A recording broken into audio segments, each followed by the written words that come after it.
ચલો તો આપણે શરૂઆત કરીએ છે રિપોર્ટેડ સ્પીચની. સ્પીચ એટલે કથન, બરાબર. એનું આપણે જો હેડિંગ જોવા જઈએ તો એ થશે રિપોર્ટેડ સ્પીચ. એનું હેડિંગ આ પણ એક કહી શકાય, અને બીજું નામ જે છે એનું એ પણ કહી શકાય કે ડાયરેક્ટ એન્ડ ઇનડાયરેક્ટ સ્પીચ.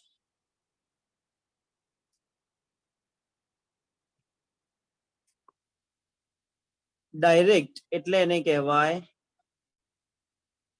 પ્રત્યક્ષ, અને ઇનડાયરેક્ટ એટલે એને કહેવાય પરોક્ષ. એટલે એનું પ્રોપર જો ગુજરાતી મતલબ જોવા જઈએ તો એને કહેવાય પ્રત્યક્ષ અને પરોક્ષ કથન.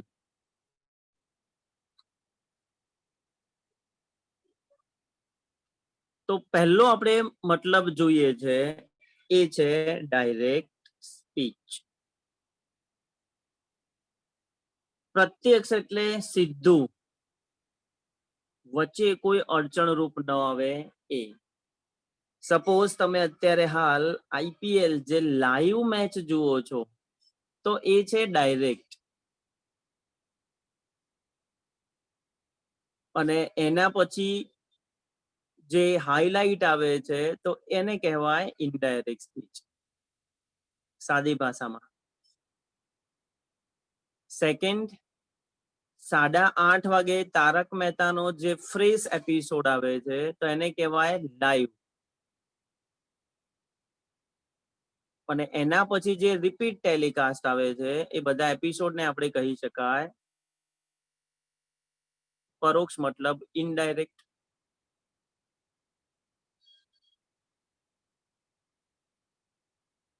કમલ સર અને બિરવા જો એકબીજા સાથે સીધી વાતચીત કરે છે તો એને કહેવાય ડાયરેક્ટ.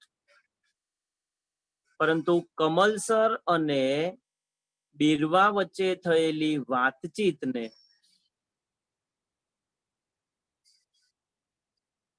જો કોઈ ત્રીજો વ્યક્તિ, સપોઝ મેસવા છે, એ અન્ય કોઈને જણાવે છે, અમારા બંને વચ્ચે થયેલી વાતચીતને જ્યારે અન્ય કોઈને જણાવે તો એને કહેવાય ઇનડાયરેક્ટ સ્પીચ. તો પ્રોપર આપણે વ્યાખ્યા સમજીએ તો એ વ્યાખ્યામાં કહી શકાય કે બે વ્યક્તિ વચ્ચે થયેલી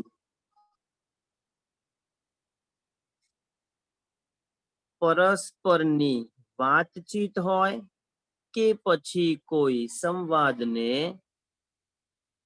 ડીએસ એટલે કે ડાયરેક્ટ સ્પીચ એટલે કે પ્રત્યક્ષ કથન કહેવાય.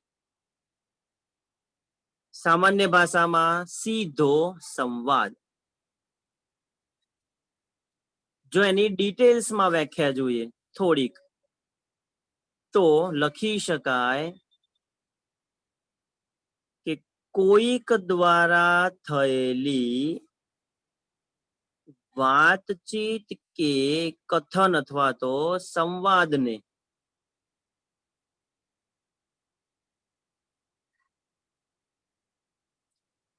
કોઈ પણ ફેરફાર કર્યા વગર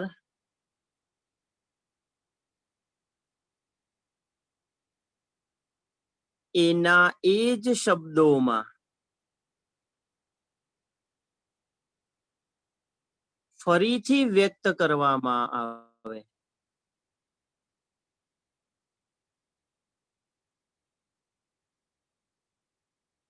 તો તેને ડાયરેક્ટ સ્પીચ કહેવાય. ખાસ વ્યાખ્યા પર ફોકસ કરવાનું છે કે કોઈ એકની વાતચીતને જો સીધે સીધી કહી દેવામાં આવે તો પ્રત્યક્ષ ડાયરેક્ટ. કોઈ પણ ફેરફાર કર્યા વગર.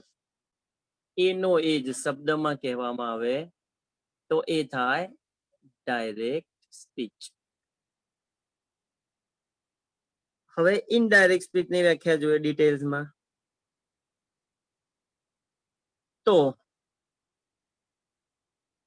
લખી શકાય કે બે વ્યક્તિ વચ્ચે થયેલી વાતચીત કે સંવાદને જ્યારે કોઈ ત્રીજો વ્યક્તિ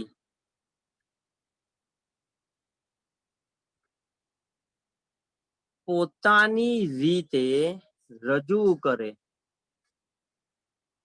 તો તેને ઇનડાયરેક્ટ સ્પીચ કહેવાય, એટલે કે પરોક્ષ કથન. હવે આ શોર્ટ વ્યાખ્યા થઈ. એને આની જેમ ડિટેલ્સમાં જોઈએ તો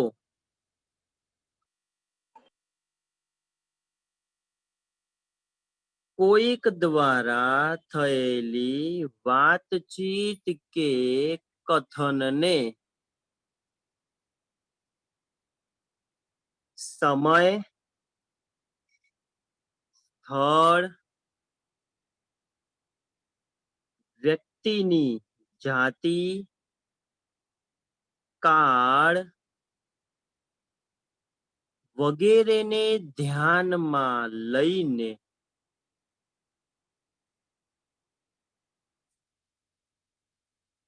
યોગ્ય ફેરફાર કરીને તે જ વાતને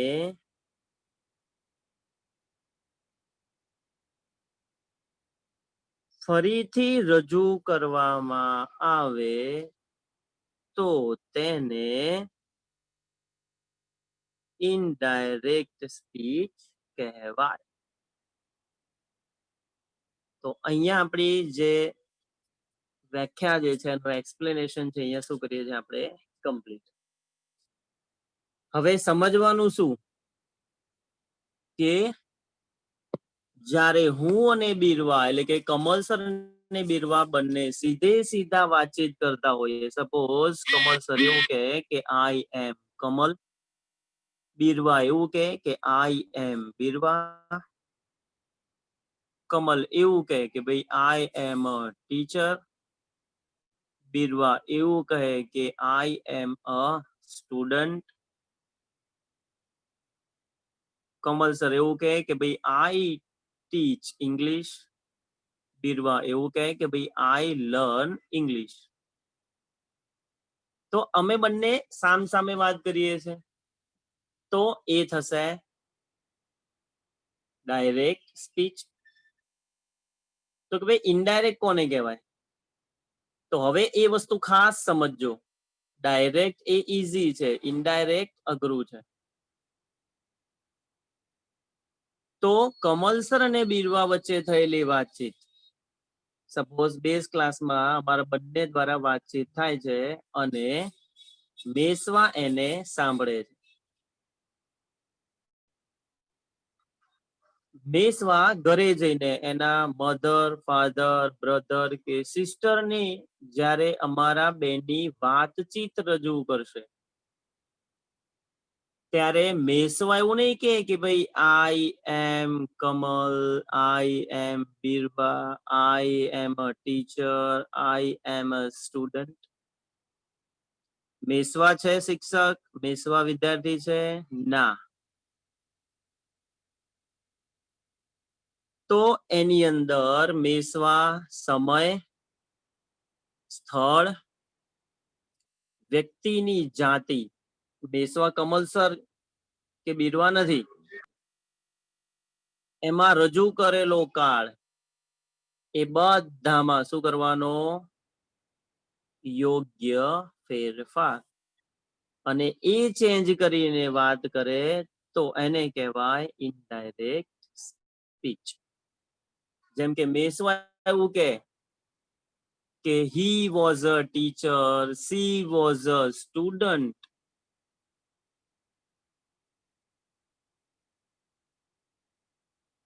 he was a Kamal sir, she was Birwa, he taught English, she learned English. એવી રીતે કાળ, અન્ય શબ્દો, બોલનાર, સાંભળનાર, વ્યક્તિની જાતિ, સમય બધામાં શું કરવો પડે? ફેરફાર કરવો પડે. ત્યારે એ રજૂ થાય ઇનડાયરેક્ટ સ્પીચની ભાષામાં. વાક્યમાં કે એના અર્થમાં કોઈ ફરક થવો જોઈએ નહીં, પરંતુ જરૂરી ફેરફાર ઇનડાયરેક્ટ સ્પીચમાં તમારે કરવા પડે.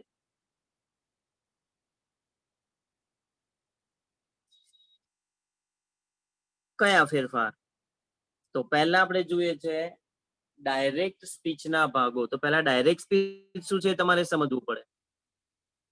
તો અહીંયા આપણે લખીએ છે કે ડાયરેક્ટ સ્પીચના ઘટકો અથવા તો ભાગ. ડાયરેક્ટ સ્પીચ શું હોય? કેટલા ભાગો હોય? તો 4 ભાગ એના હોઈ શકે. આપણે 9માં ચલાવ્યું હતું ડિટેલ્સમાં, 10માં પણ ડિટેલ્સમાં ચલાવીએ છીએ, કારણ કે આપણી પાસે બહુ જ બધો સમય છે. તો પહેલો ભાગ છે કોઈ વ્યક્તિ બોલતું હોય તો પહેલો ભાગ શું બને? વાક્યનો બોલનાર.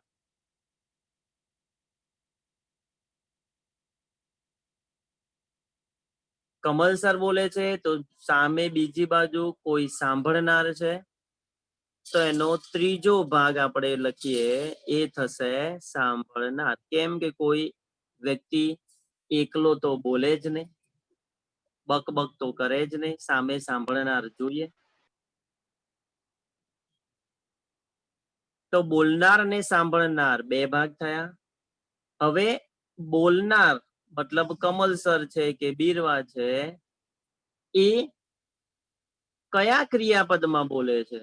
એ વર્તમાન છે, વર્તમાનમાં બોલે છે, ભૂતકાળમાં બોલે છે કે ભવિષ્યમાં બોલે છે? તો એ દર્શાવતું ક્રિયાપદ એટલે બીજો ભાગ બોલનારનું ક્રિયાપદ.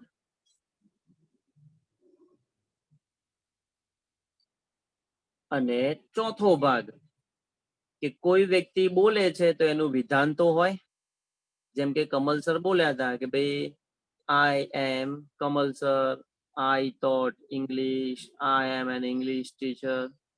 તો એવી રીતે બોલનાર જે વાક્ય બોલે છે એ, એટલે કે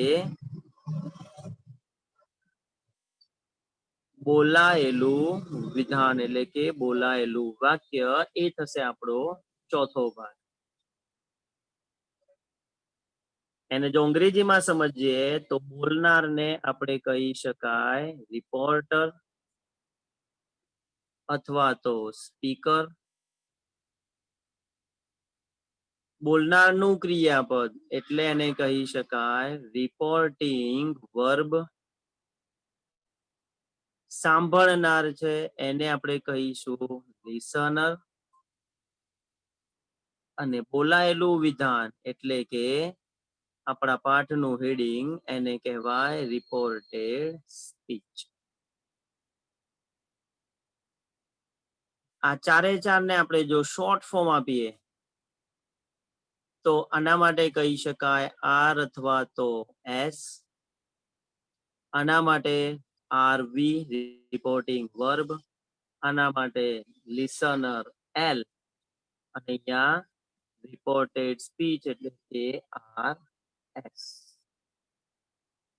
તો આ થયું ડાયરેક્ટ ઇનડાયરેક્ટ સ્પીચ માટેની બેઝિક ડિટેલ્સ. હવે આ 4 જે ભાગો જે છે એને આપણે કેવી રીતે દર્શાવવાના? કોઈ વાક્ય કઈ રીતે હોય ડાયરેક્ટ નું? તો આપણે કોઈ વાક્ય લઈએ છે, સપોઝ એક્ઝામ્પલ ડાયરેક્ટ સ્પીચ નું, કે લખી શકાય કે Kamal sir said to Birwa inverted comma માં I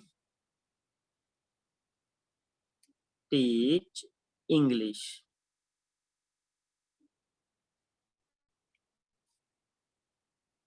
આ જે 4 ભાગો આપણે લખ્યા છે એ 4 ભાગો આ વાક્યમાં ગોઠવવાના.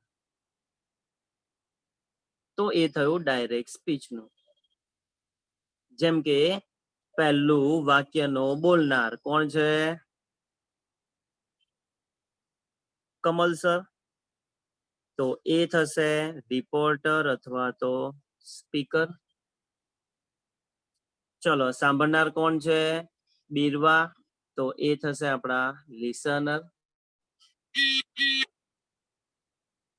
હવે સેડ ટુ છે એટલે કે કમલ સર જે કાળમાં બોલ્યા છે એ ક્રિયાપદ.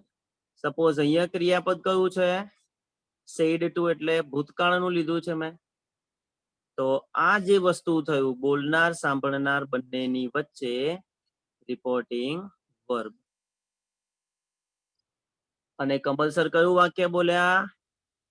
તો અવતરણ ચિહ્નમાં રહેલું આખું વાક્ય જે છે એ થઈ જશે રિપોર્ટેડ સ્પીચ એટલે કે RS.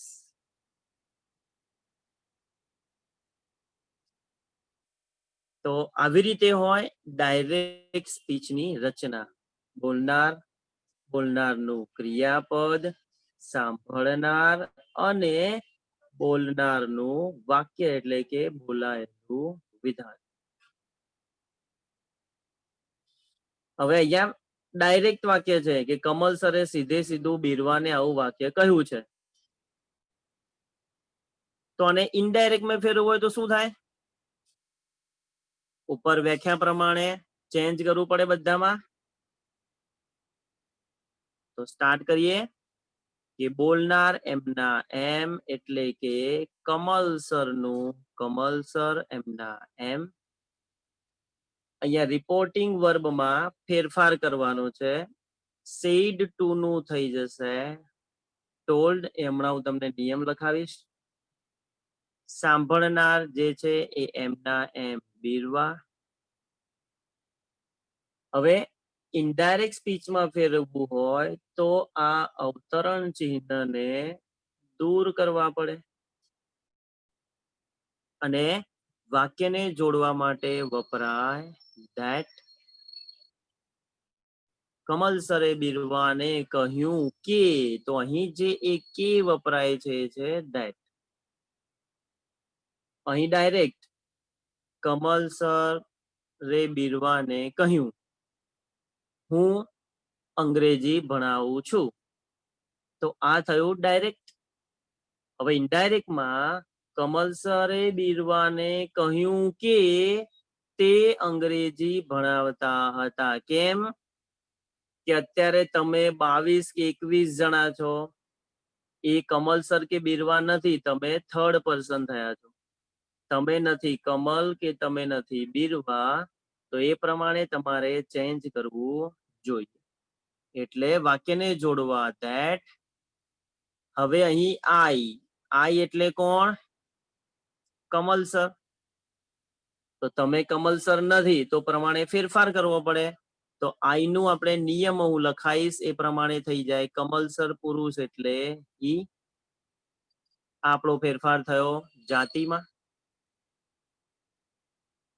હવે ટીચ જ્યારે બોલે છે ત્યારે વર્તમાન છે કે હું ભણાવું છું. પણ તમે લખો છો ત્યારે એ વર્તમાનનું ભૂતકાળ કરવો પડે. એ નિયમ છે એ હું લખાઈશ. એનું થઈ જશે thought. એટલે આ ફેરફાર શેમાં થયો? કાળમાં. અને બાકીના જે શબ્દો જે છે એ એમના એમ એટલે કે ઇંગ્લિશનું ઇંગ્લિશ. આ ડાયરેક્ટ વાળા વાક્યને તમારે આ રીતે ઇનડાયરેક્ટમાં ફેરવવું પડે. ત્યારે થાય ડાયરેક્ટ નું ઇનડાયરેક્ટ સ્પીચ. બરાબર. અને એની અંદર ખાસ કરીને ડીએસ નું એટલે કે ડાયરેક્ટ સ્પીચ નું ઇનડાયરેક્ટ સ્પીચમાં ફેરવવાના કેટલાક શું છે નિયમો છે. તો એ નિયમોને આપણે વધુ સ્ટડી કરશું, કારણ કે ઇનડાયરેક્ટ સ્પીચ એ 99% નિયમો ઉપર આધારિત છે. તો શેમાં ફેરફાર કરવાનો?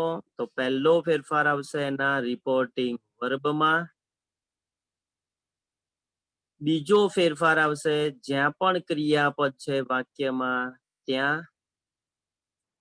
ત્રીજું, વાક્યમાં જે કંઈ પણ બોલનાર છે અથવા તો સાંભળનાર છે એના પ્રમાણમાં એના કર્તામાં ફેરફાર કરવો પડે, એના સર્વનામમાં કરવો પડે, પ્લસ અન્ય જે કેટલીક વિભક્તિઓ છે બરાબર, એ પછી સંબંધક રૂપ હોય કે એના સ્વવાચક સર્વનામ હોય, એ બધી જ ડિટેલ્સમાં કરવો પડે ફેરફાર.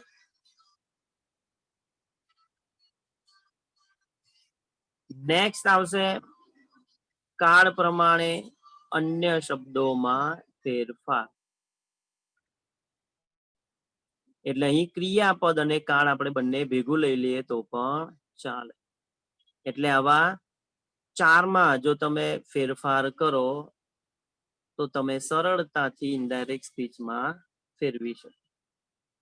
અને ફરીથી ખાસ ધ્યાનમાં લેવા જેવી બાબત અહીંયા લખું છું કે ઇનડાયરેક્ટ સ્પીચ એ 99% શેને આધીન છે?